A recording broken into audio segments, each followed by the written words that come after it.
आज हम लोग एक बेहतरीन टॉपिक आपके लिए नीट सर पे लेके आए हैं। टॉपिक का नाम आपको बोर्ड पे दिख रहा होगा, पावर, इंस्टेंटेनियस पावर। सबसे पहले इस टॉपिक को हम लोग डिस्कस करेंगे, समझेंगे, क्लेरिफाई करेंगे, इस्टेब्लिश करेंगे और उसके बाद इसी टॉपिक से जो इस साल 2024 में नीट में जो क्वेश्चन अपीयर हुआ है उसको क्रैक भी करेंगे, अटेम्प्ट भी करेंगे, सॉल्व भी करेंगे। इस तरह से दो बातें सामने आ जाएंगी, दो फायदे होंगे आपको। एक तो ये टॉपिक क्लियर हो जाएगा, एक तो कॉन्सेप्ट क्लियर हो जाएगा और दूसरा फायदा ये होगा कि एक क्वेश्चन जो 2024 में अपीयर हुआ नीट में वो सॉल्व हो जाएगा। और एक फायदा जो फ्यूचर के लिए हमेशा के लिए हो जाएगा वो ये कि ये टॉपिक, इस टॉपिक से रिलेटेड कोई भी क्वेश्चन थ्योरेटिकल या न्यूमेरिकल अपीयर होता है तो आसानी से आप इसे सॉल्व कर पाओगे। तो let us start dear students, instantaneous power. First of all we should define what we mean by the technical term power। आपको पता होगा work done by a force per unit time is called its power. Rate of doing work is called power. What is work? ये भी आपको पता होगा। Motional effect of force is called work. Work is a scalar quantity.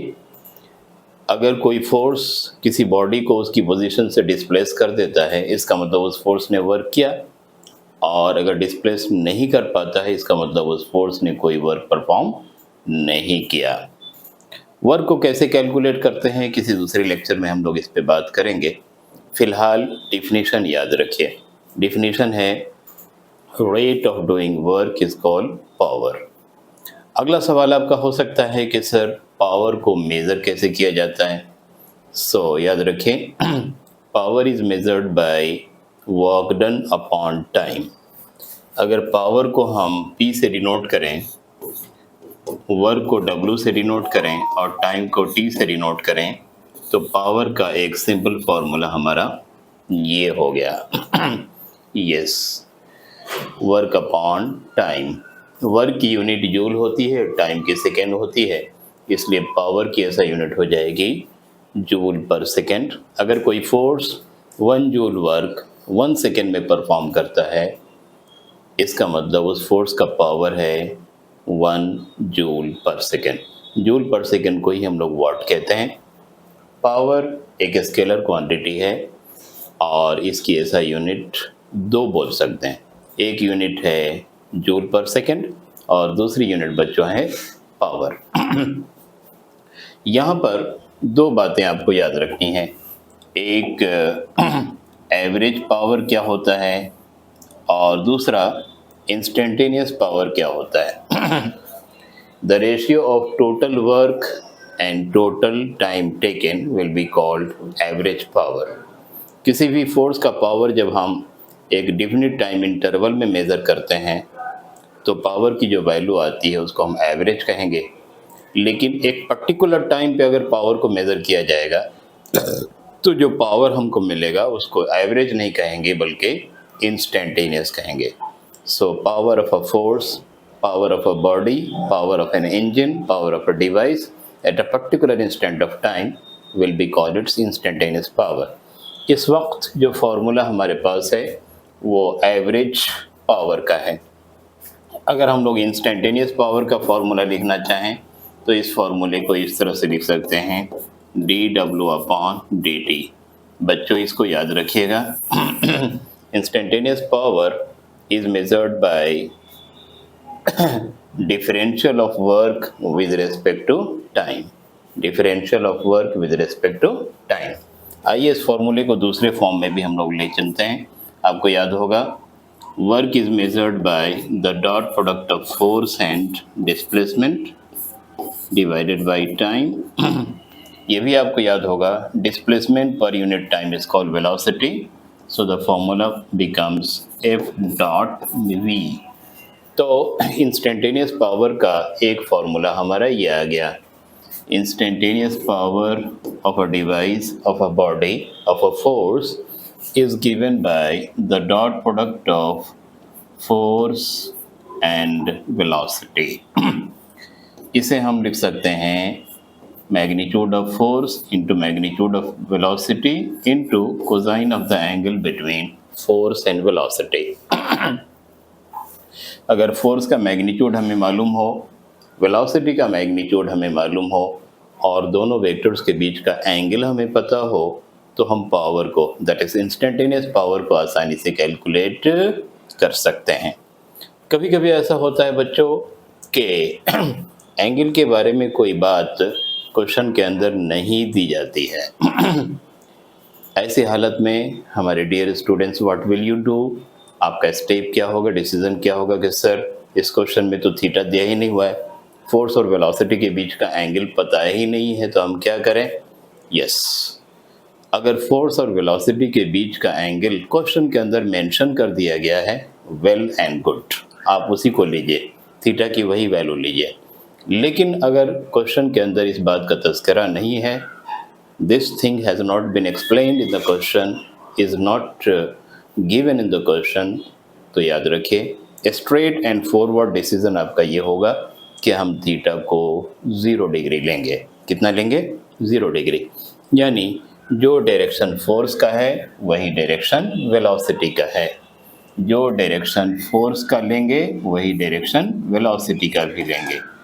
अब बताओ, अगर force और velocity same direction में, जैसे कि इस कार के केस में आप देख रहे हैं डायग्राम में, एक कार है, इस कार पर एक फोर्स एक्ट कर रहा है हॉरिजॉन्टल डायरेक्शन में और ये कार हॉरिजॉन्टल डायरेक्शन में ही जा रही है। अब हमसे पूछा जाए कि बताइए इस कार का, इस बॉडी का, इस मशीन का, इस डिवाइस का इंस्टेंटेनियस पावर कितना है? तो सीधे, क्योंकि फोर्स और वेलोसिटी, अब सवाल आपके जहन में ये भी आ सकता है कि ये फोर्स कौन अप्लाई कर रहा है? तो जवाब है ऑटोमेटिकली ये फोर्स कार का इंजन इस पे अप्लाई कर रहा है। ये नेट फोर्स हम यहाँ पे दिखा रहे हैं जो कार एक्सपीरियंस कर रहा है फॉरवर्ड डायरेक्शन में, और v का मतलब है वेलोसिटी ऑफ द कार। तो इस केस में आप देख रहे हैं कि थीटा 0 डिग्री है। कितना है? 0 डिग्री। तो ये फॉर्मूला जो हमारा पावर का था वो हो गया F into V into cos 0 degree, और बच्चों आप जानते हैं कॉस 0 की वैल्यू होती है 1, तो पावर का फॉर्मूला हमारा अब ये हो गया P is equal to F into V. P is equal to F into V. ये बताइए बच्चों, अगर फोर्स की वैल्यू हमें मालूम हो और वेलोसिटी की वैल्यू हमें मालूम हो, तो क्या पावर को हम कैलकुलेट कर सकते हैं? आप बोलोगे यस सर, क्यों नहीं कर सकते? क्वेश्चन तो दीजिए। Yes, very good. अब हम आपको क्वेश्चन देने जा रहे हैं। इस क्वेश्चन को आप रीड करेंगे और ख़ुद से पहले सॉल्व करने की कोशिश करेंगे। Yes, see this question. NEET 2024 में ये क्वेश्चन अपीयर हुआ फिजिक्स के पेपर में, क्वेश्चन नंबर 22। इस क्वेश्चन को एक दफ़ा रीड कीजिए और फिर इसका सॉल्यूशन खुद से लाने की कोशिश कीजिए, hand to hand. The question is, at any instant of time t, the displacement of any particle is given by 2t minus 1 in SI system under the influence of a force of 5 Newton. The value of instantaneous power in SI unit is 2 watt, 6 watt, 10 watt and 5 watt. बच्चों इस question में दो बातें दी गई है। एक तो force की वैल्यू आपको दी गई है, पहले वो नोट कर लीजिए। फोर्स की वैल्यू दे रखी है 5 न्यूटन। दूसरी बात, किसी भी टाइम पे डिस्प्लेसमेंट दिया हुआ है और वो दिया हुआ है 2t माइनस 1। तो फॉर एग्जांपल डिस्प्लेसमेंट को हम लोगों ने x मान लिया and this is given bye 2t minus 1। लेकिन आप जानते हैं कि पावर को कैलकुलेट करने के लिए हमको डिस्प्लेसमेंट की ज़रूरत नहीं है बल्कि वेलोसिटी की ज़रूरत है, जबकि यहाँ पे डिस्प्लेसमेंट टाइम के फंक्शन के फॉर्म में दिया हुआ है। अब 11th क्लास में चैप्टर नंबर 3 में मोशन इन स्ट्रेट लाइन में मेंटली चले जाइए और याद कीजिए। आपने पढ़ा है velocity is given by differential of displacement with respect to time. Displacement को अगर टाइम के रिस्पेक्ट में डिफरेंशिएट कर दिया जाए तो हमको मिल जाती है वेलोसिटी।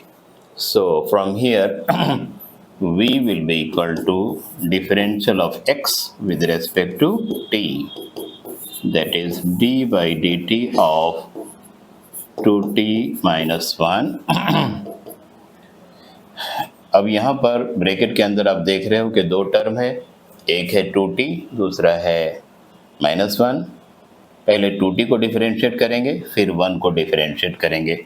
इस तरह से d by dt of 2t minus d by dt of 1, 2 constant है, कॉमन ले लिया गया, dt by dt 1 हो गया, और 1 कांस्टेंट है, कांस्टेंट का डिफरेंशियल होता है 0। सो वेलोसिटी की वैल्यू आ गई 2, और इसकी यूनिट आप जानते हो मीटर पर सेकेंड। तो इस तरह से डिस्प्लेसमेंट की इक्वेशन से हम लोगों ने वेलोसिटी के मैग्नीट्यूड को कैलकुलेट कर लिया। उसको यहाँ पे लिख लीजिए, v इज इक्वल टू हमारा आ गया 2 मीटर पर second. What we need power, what we need power. और अभी अभी हम लोगों ने डिस्कस किया था power is calculated by the product of force and velocity. So power will be equal to F into V. F हमको दिया हुआ है 5 और V हमने निकाल लिया 2, दोनों को मल्टीप्लाई कर देंगे तो ये हो जाएगा 10 वाट। यस, अब आप देख सकते हैं कि इस क्वेश्चन में 4 ऑप्शंस दिए हुए हैं, 2 वाट, 6 वाट, 10 वाट एंड 5 वाट। आपका राइट ऑप्शन क्या आएगा? 10 watt, that is option 3 is correct. देखा आपने, आपका टॉपिक भी क्लियर हो गया और आपका क्वेश्चन भी सॉल्व हो गया। आपको ये पता होना चाहिए कि एक क्वेश्चन 4 मार्क्स का होता है और 4 मार्क्स आपके स्कोर के लिए यानी आपके रिजल्ट के लिए बहुत ही इम्पॉर्टेंट है। एक क्वेश्चन अगर आपने 10 मिनट के अंदर और उसका कॉन्सेप्ट 10 मिनट के अंदर आपने सीख लिया, इसका मतलब आपका एक बैंक बैलेंस बन गया। इसको हमेशा के लिए आप फ्यूचर में अप्लाई कर सकते हो। तो आई होप ये टॉपिक आपको समझ में आ गया होगा, ये प्रॉब्लम भी आपका सॉल्व हो गया होगा और हमेशा के लिए ये टॉपिक आपके माइंड में स्टोर हो गया होगा ताकि आने वाले क्वेश्चंस पे आप इन्हें अप्लाई कर सको। ओके फिर अगले टॉपिक के साथ हम मिलते हैं, तब तक के लिए बाय बाय।